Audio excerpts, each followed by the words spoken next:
and it fills endless depths. Only few will venture out into the endless open ocean of this vast underwater world. Most of the ocean inhabitants live in the city, as it were, like human societies. Very close together, with friendly neighbors and nasty co-tenants. While dangerous robbers lurk around at the edge of town.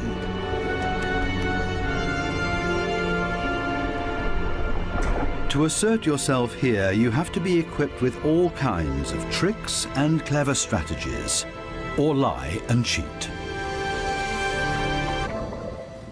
Coral reefs are the largest structures in the world. They're giant submerged metropolises.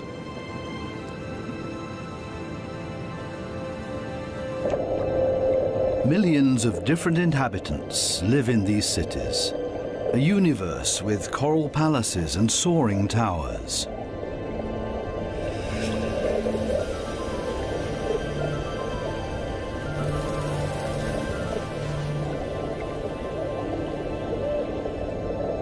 Every neighborhood has a chief. The entire street belongs to this guy. No trespassing, okay? A typical large city with all the noise and ruckus.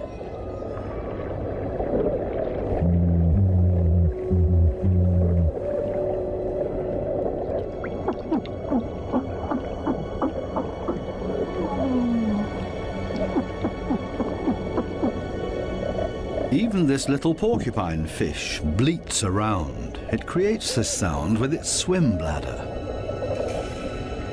Two small harlequin shrimps are nibbling on this blue sea star.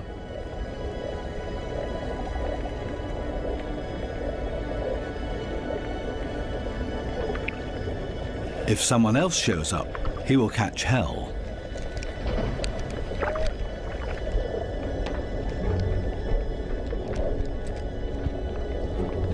Another harlequin shrimp busy pulling a bite out of a sea star.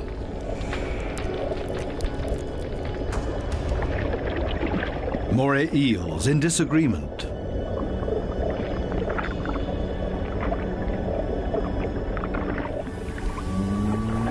A scorpion fish shuffles across the ocean floor.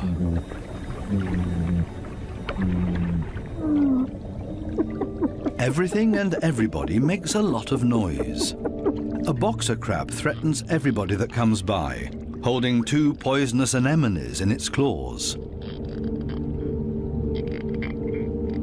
At least the anemone reef looks peaceful.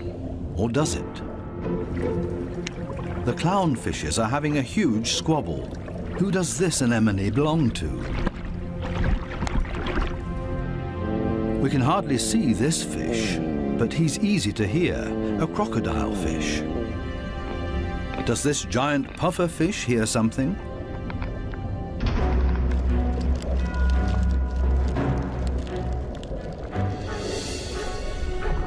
It's a ray that's getting away. A dispute amongst the members of the cichlid family. Who is stronger, and especially who is louder?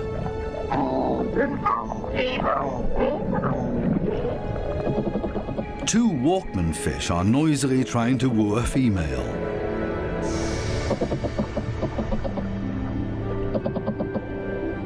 Big city noise everywhere, especially when a large structure is being torn down. Everybody lives in their own way in this noisy metropolis. Some hover above it all, but others are more down to earth and literally live in the coral sand. These goatfishes, for example, they plow through the ocean floor and catch smaller animals between their teeth. They use their barbels like a dowser. With them, they can detect even the weakest electric fields that point them towards small prey.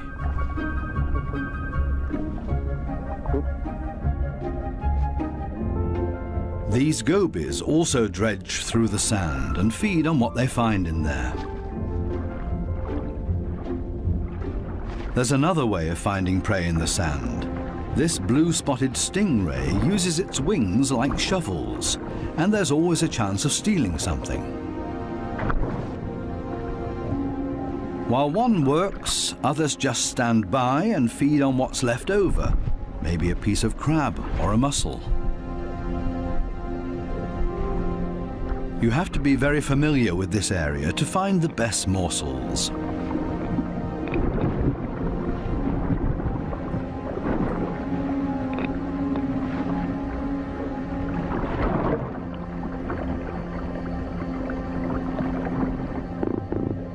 This triggerfish uses a strong stream of water. The fish blows away the sand to unearth whatever is hidden inside it. Others are quick to steal whatever they can.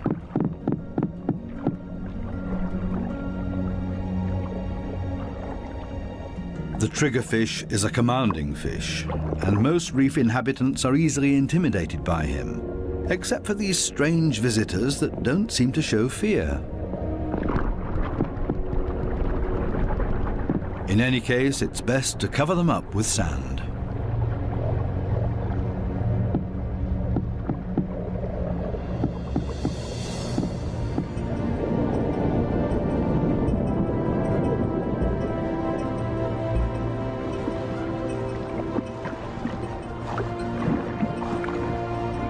It's not easy for a small fish in a big city. There's always somebody with bad intentions, and you have to be extra careful not to get swallowed, like these moon wrasses, for example. So it's always safer for the smallest among the reef inhabitants to show up in schools. It's difficult to keep an eye out for only one little fish, and as a result the predator often grabs blindly at nothing and comes up empty. To show up in a big mob is always safest. Others are easily distracted at the sight of so much prey all at once. This easygoing giant pufferfish would never have a chance here anyway. Being part of a school of fish is always the best protection from predators. The slow ones are being ignored. No danger here.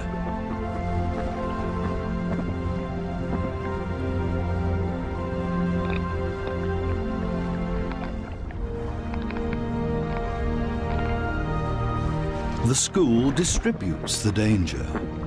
If there are 1,000 fishes, any of them can be the target, and 999 are going to be just fine.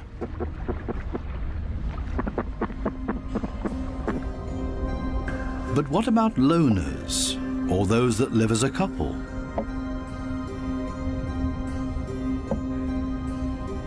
Seahorses, for example, camouflage themselves to look like the coral branches they're holding on to.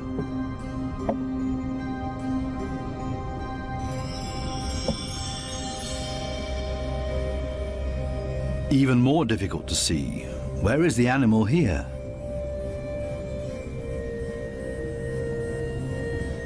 Only the eye betrays this trumpet fish's camouflage.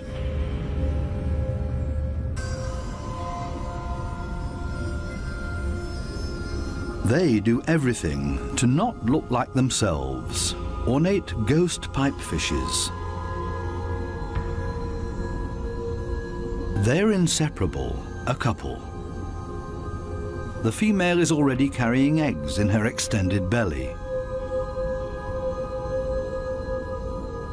Before long, the male will fertilize her eggs. They are still regular fishes, despite their unique costume. This one looks like torn-off seagrass. The spiny wasp fish rocks back and forth in the current.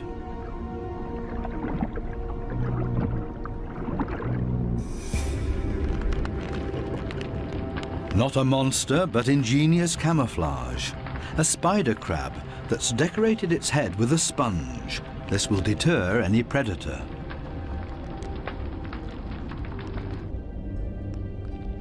Another great camouflage, a barrel decorated with rocks.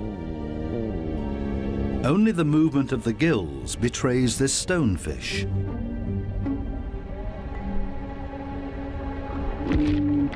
Even a smack with a fin doesn't bother him. The fish knows it will not hurt him. It only shoves him a little further to the side.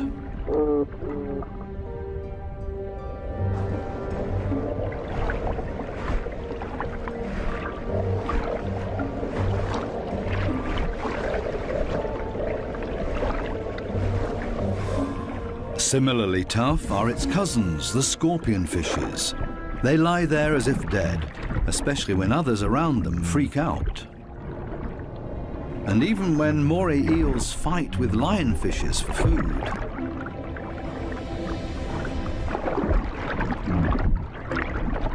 The scorpionfish lies in wait for its chance, and then immediately becomes completely motionless again.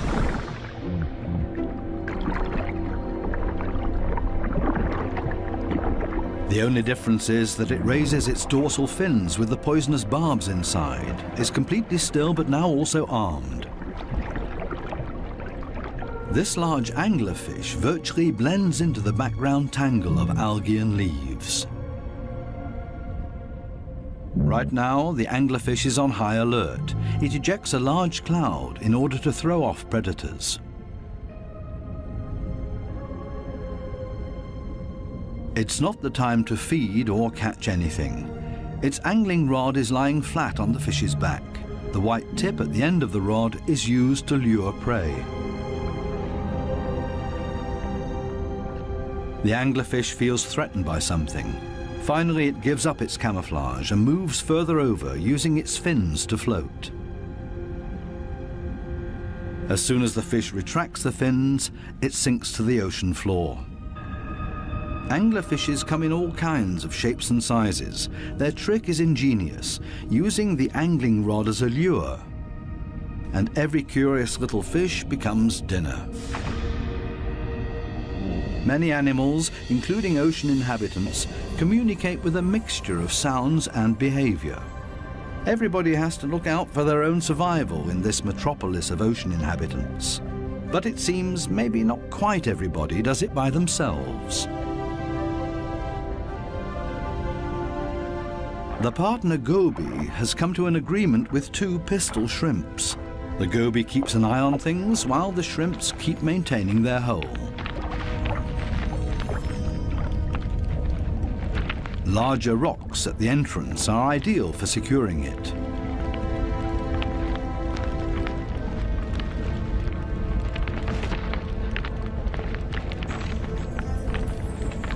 They're an experienced team. The shrimps keep in constant contact with the goby and even massage the fish's belly. The goby will get nervous without these gestures from the shrimps. The pistol shrimps need a cool and collected bouncer at their entrance.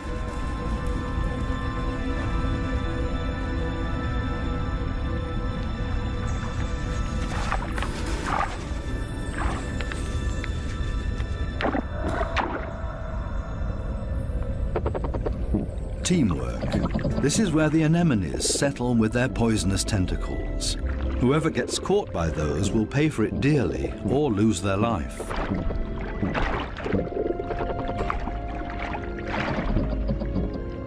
No wonder that there is virtually no one who likes to settle here.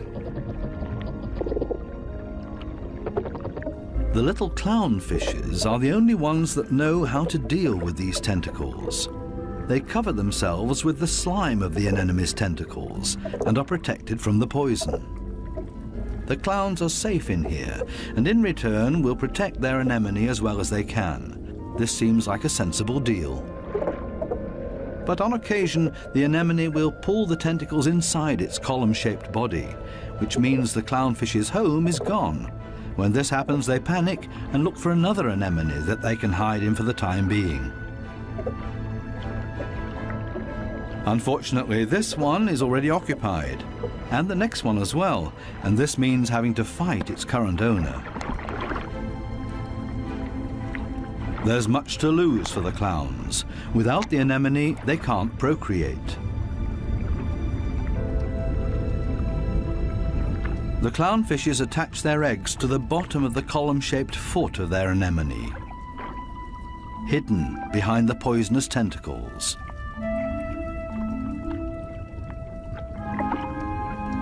Both male and female tend to the eggs.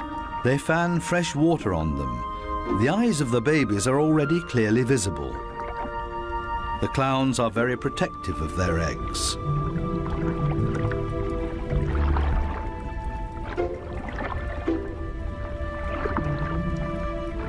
It takes the two of them to protect their offspring, and only in conjunction with the anemone. Everybody in the reef has to take special care of their young. If they don't, it means their species will simply die out. So it's not surprising that everybody gives it their best effort.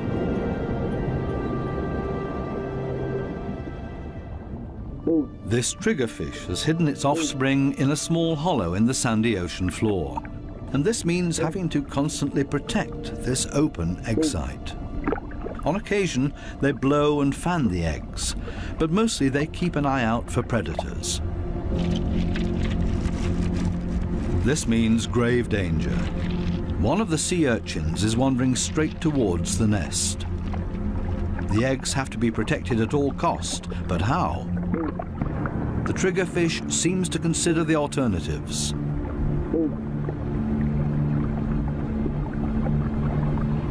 But then it blows and then rams the sea urchin. Again and again until it breaks, the sea urchin's guts spill out into the open. A few more hits for good measure. The danger has been averted. Everything else is easy.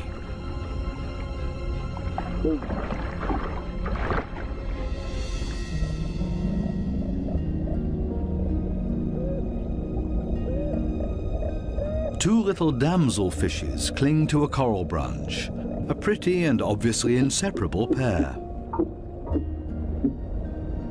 They appear to have something important to do.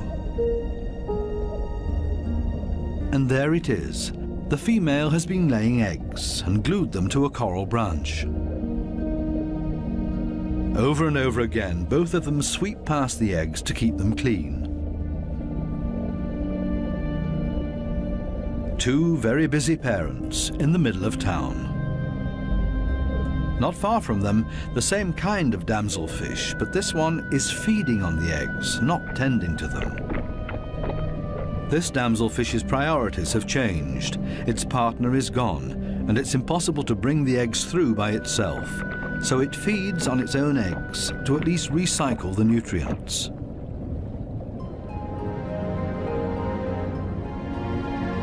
There are many different strategies to give one's offspring a good start. Some are surprisingly easy.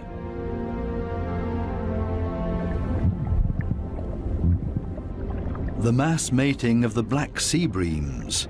The males are so generous with their sperm that often a cloud of it will engulf the entire wedding party.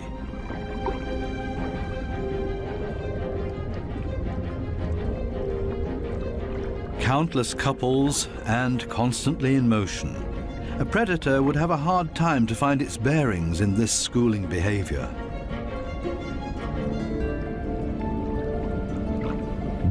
The fish's instincts cause them to mass mate in order to ensure the survival of their species.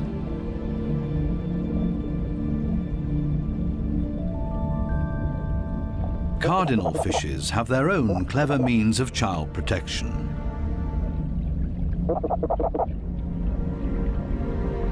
It's not time yet. The couple are still flirting and courting with each other, going around and around.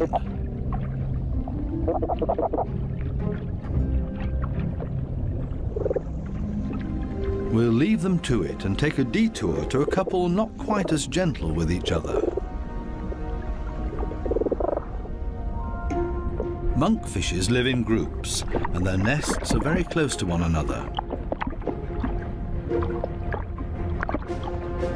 As a result, all the fishes are alerted to a predator nearing their nests.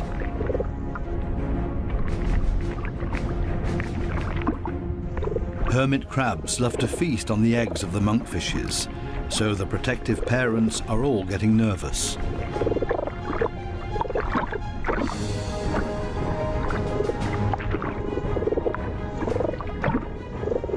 The hermit crab is still far enough away and currently busy with something else. The hermit crab's best defense is its house that it carries around for protection. The patience of the monkfishes is wearing thin.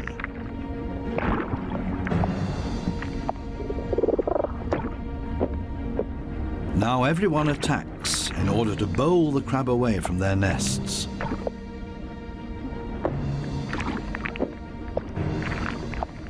They're clearly telling this hermit crab to take a hike, but they should have stayed with their offspring because there's new danger approaching. A gaggle of rainbow wrasses takes advantage of this unique opportunity and ravages the monkfish nests. The predators are quick, brutal, and in the majority. Most of the monkfish eggs will be devoured. An attack of this kind would never happen to the cardinal fishes because they are mouth brooders and don't have to watch over a nest that's out in the open. The males carry the eggs in their mouths, up to 20,000 of them.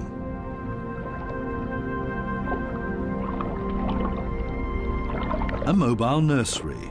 They're safe here in their father's mouth, unless, of course, he gets eaten.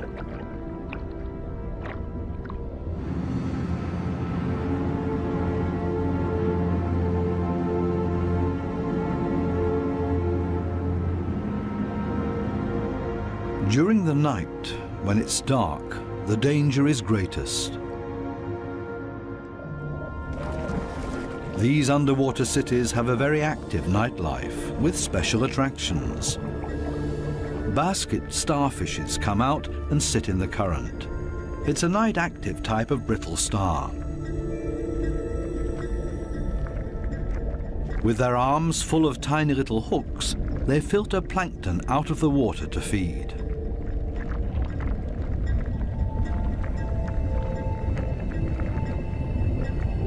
A very elegant feather star. It's on the move to find a better spot to filter plankton.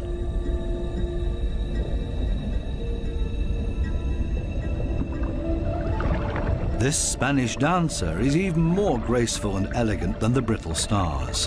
It's a type of nudibranch.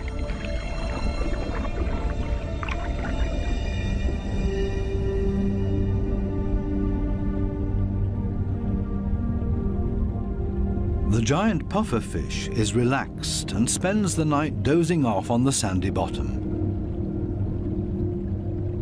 Others prefer the safety of their quiet bedroom, a surgeonfish.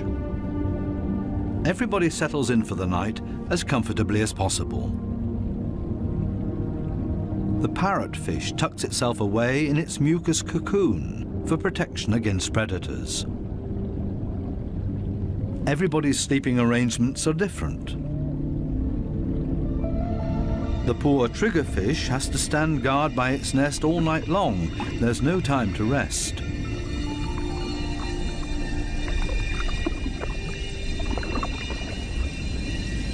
Some of the predators are quite soft-footed. A cone snail has spotted a small fish.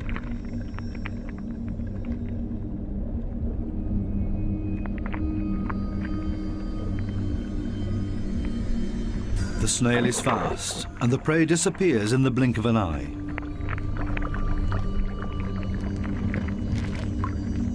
The night is still young, and still full of danger and terror. These lionfishes pose danger to the cardinal fishes.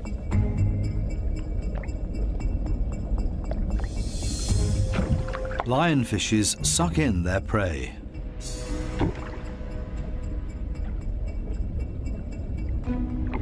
Even if they choke on it.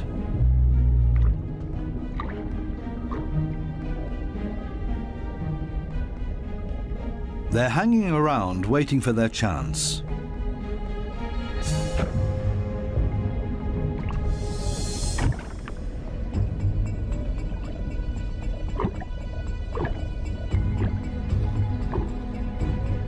This poor cardinal is sideways in the lionfish's mouth, eggs and all.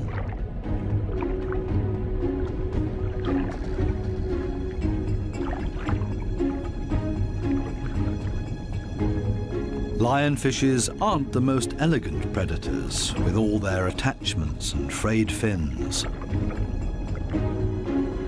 But this is all part of their camouflage. They're harder to see and blend into the background. Outside the reef, the lionfishes hunt as a school. They drive their prey towards one another with their fanned-out fins.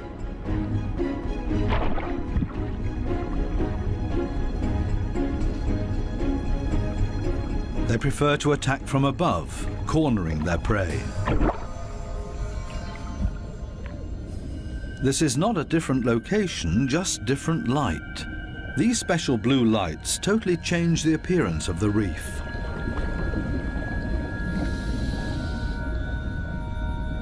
Now we can see that the coral polyps are bright red, and they clearly stand out from their environment.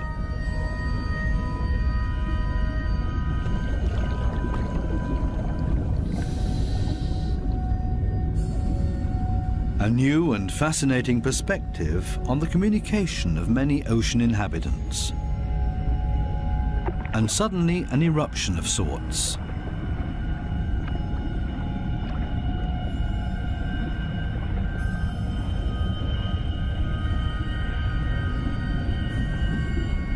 It looks like smoke, but in reality it's a type of reproduction. A carpet anemone is ejecting its sperm.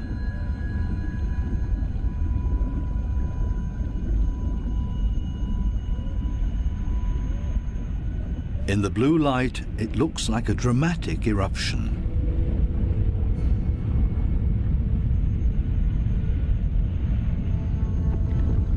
A hermit crab as a magic lantern.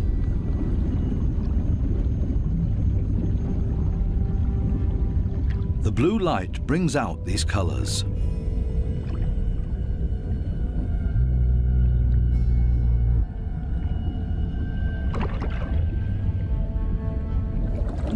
An entire group of lionfishes on a food foray.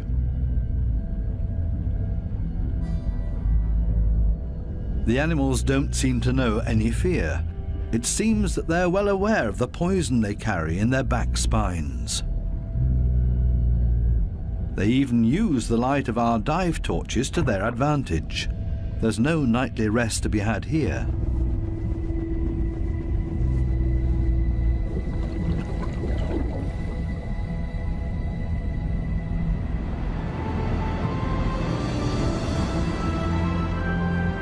With the first daylight, new life comes into the reef city.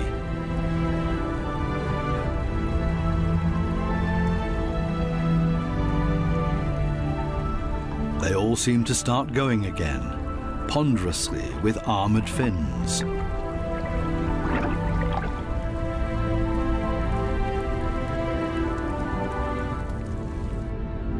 As pedestrians, and as light and quiet as possible.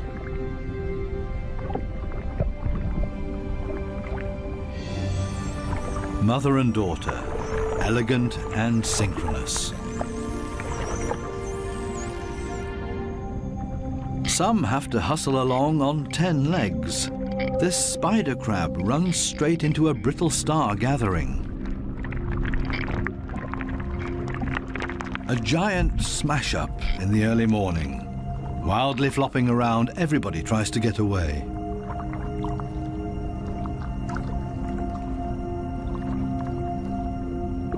As in every city, there are also shopping opportunities here.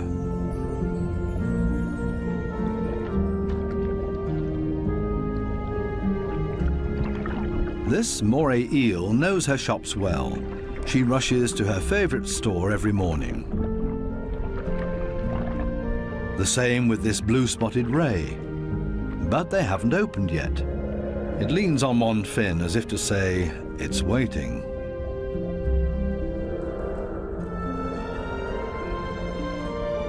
Similar problems in a branch further up. These sweetlips are also waiting to be tended to. Here they come, a little late this morning. The small cleaner wrasses are starting to open their shop and are hungry. They're ready to rid their customers of parasites. This ray is also being served. It likes to have its gills cleaned. This is a barter business. One side gets cleaned, the other fed. A very fair deal. Clownfishes seem to be excluded from this business because they can't leave their anemone. In their case, the cleaner fishes make house calls.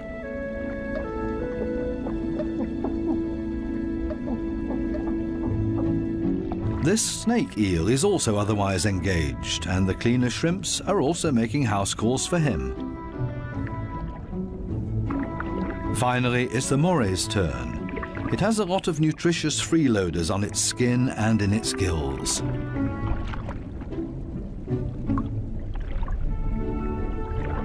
All of a sudden, the cleaners leave. Why?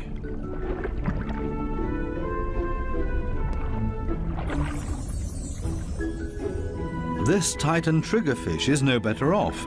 The treatment has stopped before he was finished. The cleaner fishes have new customers, clients that have never come to see them before, and they're now being preferred over old customers. The point is that these new clients will like the service here so much that they will come back again. The regular customers have to be patient and wait until the new clients are finished. Cleaner fishes operate solely according to economic rules. This guy has also come for the first time and quite enjoys their service.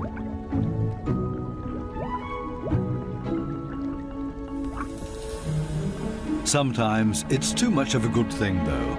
This small black-spotted puffer just wants to look around and is not asking for a cleaning at this time.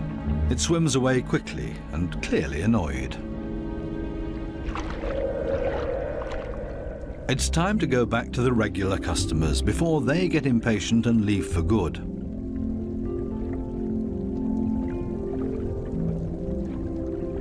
Digging deep where the gills are dirtiest.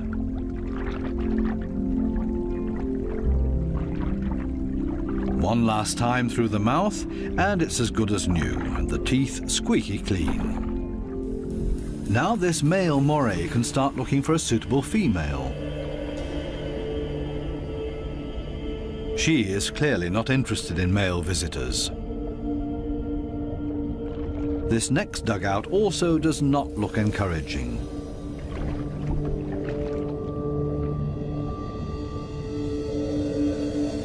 These two have already found each other. A strange pair with a triggerfish as roommate. They seem to get along just fine. It's difficult to cut in as a stranger.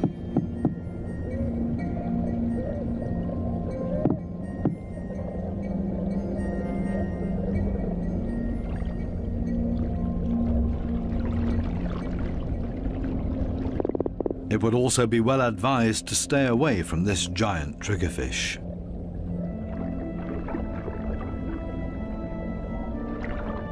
This, on the other hand, might be a different situation. It's important to be patient.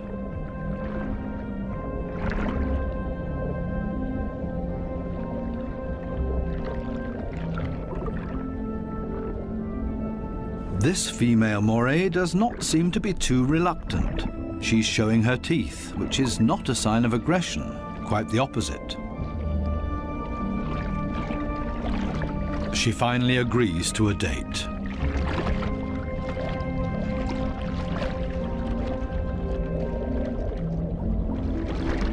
The two of them are getting to know each other. Moray eels are very gentle with their mates.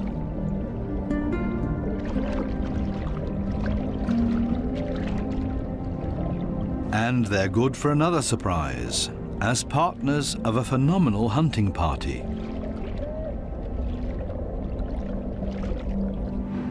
These types of hunting parties have to find each other first in this big city.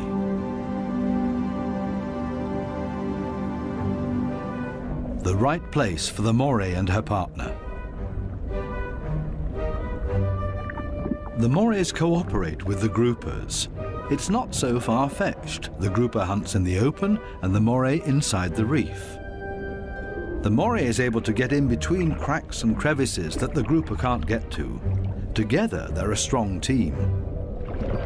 A grouper that's trying to convince this moray to hunt with him. The grouper signals this to the moray by rocking back and forth and shaking for all it's worth.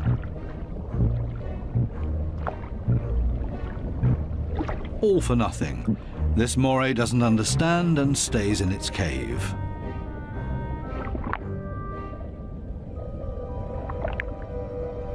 Next try. Maybe the moray will react this time and swim with him. Again, no luck.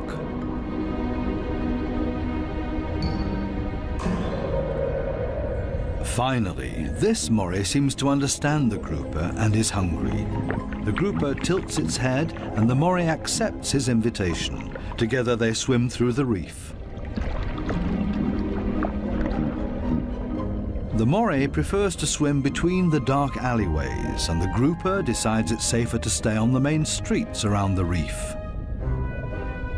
This is not the right place. The grouper expected to find scared prey here. The moray takes a break and waits. It's not going to happen this way. Again, another invitation to go. They continue through the reef to another coral head. Also nothing for them here either. The moray is getting ambitious as well now and initiates a hunt on her own.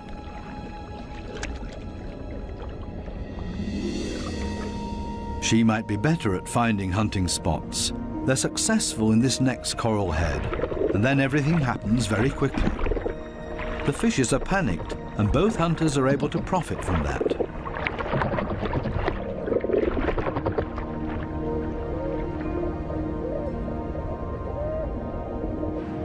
This coral city offers living space for millions. Many hideouts and crevices provide protection for everybody. My home is my castle.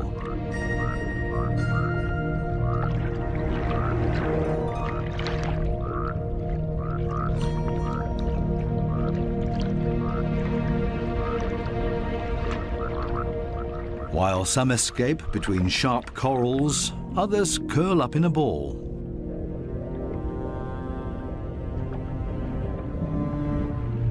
Octopuses don't have bones and are therefore able to change shape.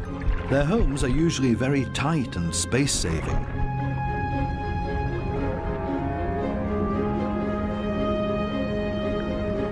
They like to live a bit further apart from their neighbors because they're not necessarily always friends with one another.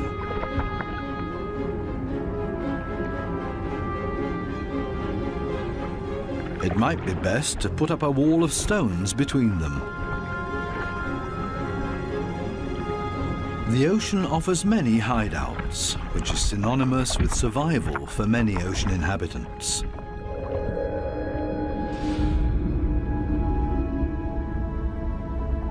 They can also be hideouts that nature never intended to be there.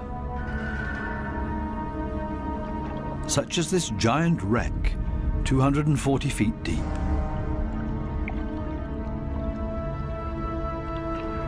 A research submarine on its way into the deep comes across a sunken freighter. It's an artificial world with countless nooks and crevices to offer protection and a home for many ocean inhabitants.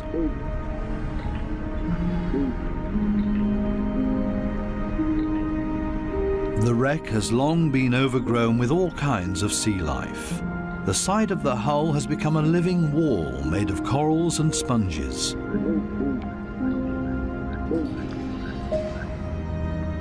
Sunfishes, with their odd form of movement, patrol this area.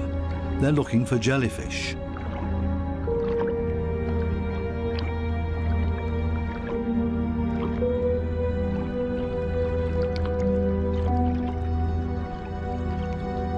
In steerage, where the current is strongest, filter feeders have found a new home, such as these sea fan corals. They feed on the tiny plankton particles. A unit that has grown together made of technical, man-made and organic structures. Even the steel anchor has grown a second skin, made of living beings. It offers these delicate creatures a solid structure to grow on. They have all made a comfortable home in this sunken world. Not even the lights of the stub disturb any of the wreck inhabitants. New life has been created out of the tragedy of this sunken ship, the ingenious, life-renewing cycle of nature. The Morays are sharing a home. They seem to be exceptionally friendly towards one another, even with this conger eel as their neighbour.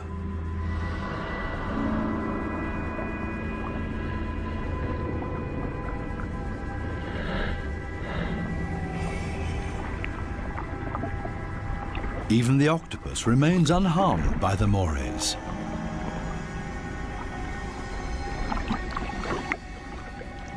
A unique environment made of steel that offers many different opportunities for ocean inhabitants to use it.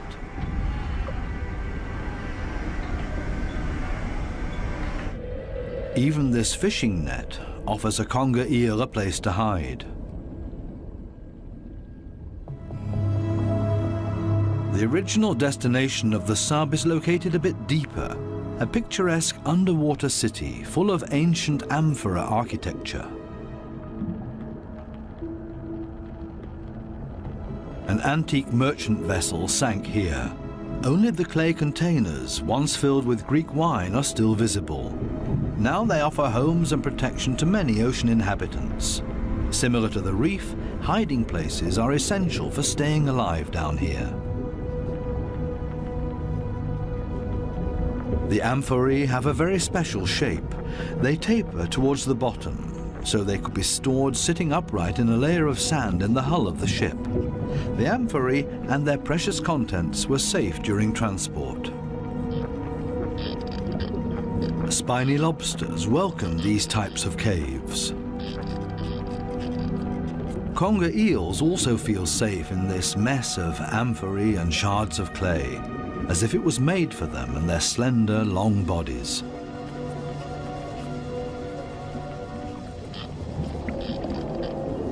The city of amphorae on the ocean floor provides countless opportunities to observe, disappear, and be unseen.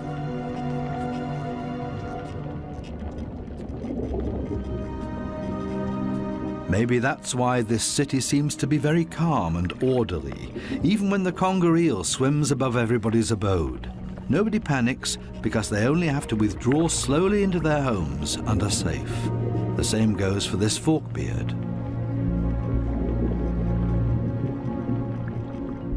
The conger eel's only chance to make prey down here is to hide himself and ambush somebody.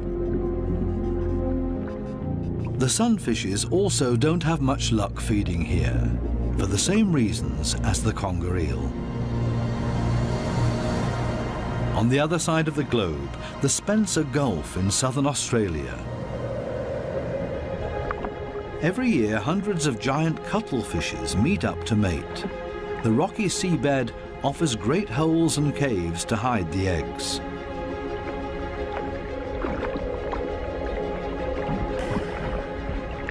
The females are smaller than the males and seem to be a bit shy, keeping their arms tucked tightly together.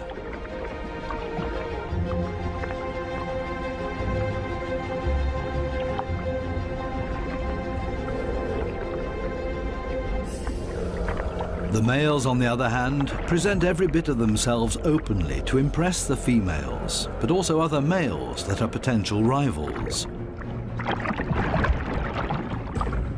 When the going gets tough, it's always a good idea to hide behind the safety of a cloud of ink.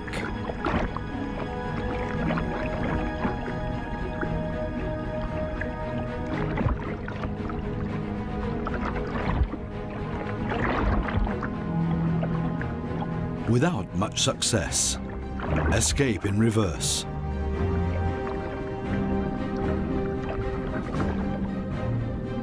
Only the strongest of them have a chance with the females.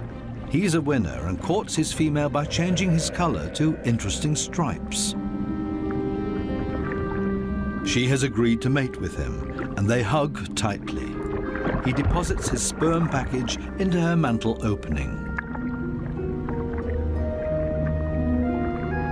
Immediately afterwards, she withdraws into one of the caves on the ocean floor in order to avoid courtship from other males, a clear signal. The male is protecting his female from other rivals.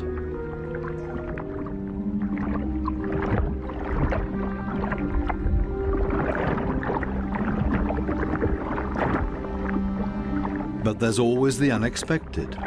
A so-called sneaker male tries to cut in. This male is much smaller and pretends to be another female by acting like one, very demure and shy.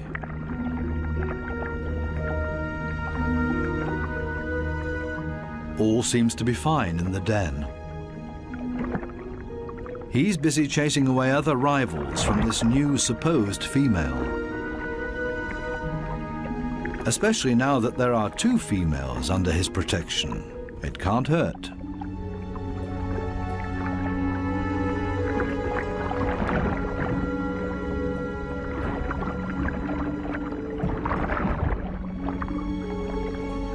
The two supposed females on the bottom below him are getting closer to each other, the sneaker male and the female.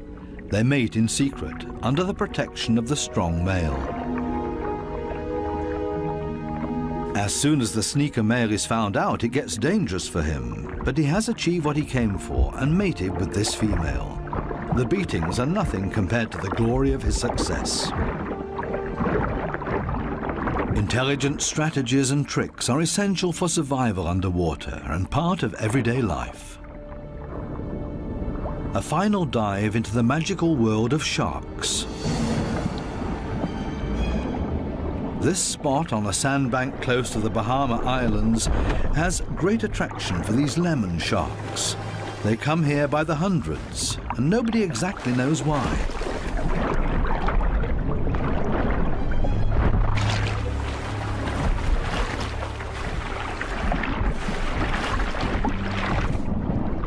This sandy plateau in the middle of the open ocean is easy for scientists to get to.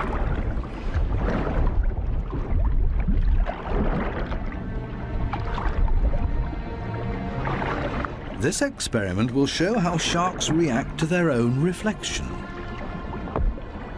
The metal mirror stands upright on the seabed. The animals that swim towards it will see their own reflection coming closer. How will these lemon sharks react? Now the researchers have to have strong nerves. Things stay surprisingly calm. The foreign object is almost ignored, as if it had been there forever. The sharks either swim past it or underneath it.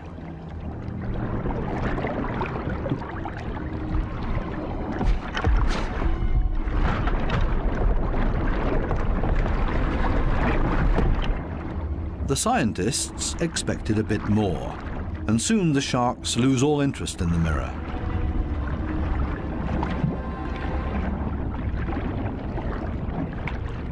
Some sharks even calmly drop to the seabed to rest.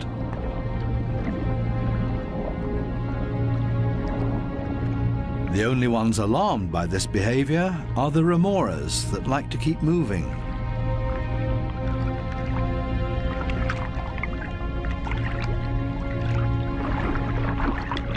They let go of their shark and see if they can't hitch a ride with a more active individual. Shark hopping. This one isn't a good choice either, so they continue to yet another one.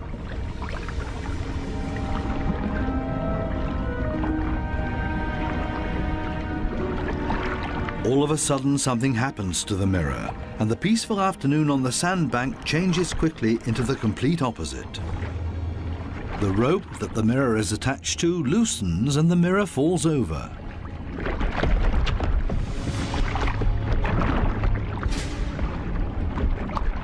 Suddenly, and seemingly out of nowhere, several sharks rush to the mirror and show great interest in it.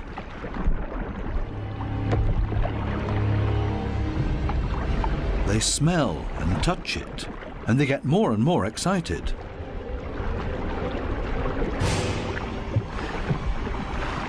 What happened all of a sudden? None of the scientists have any idea.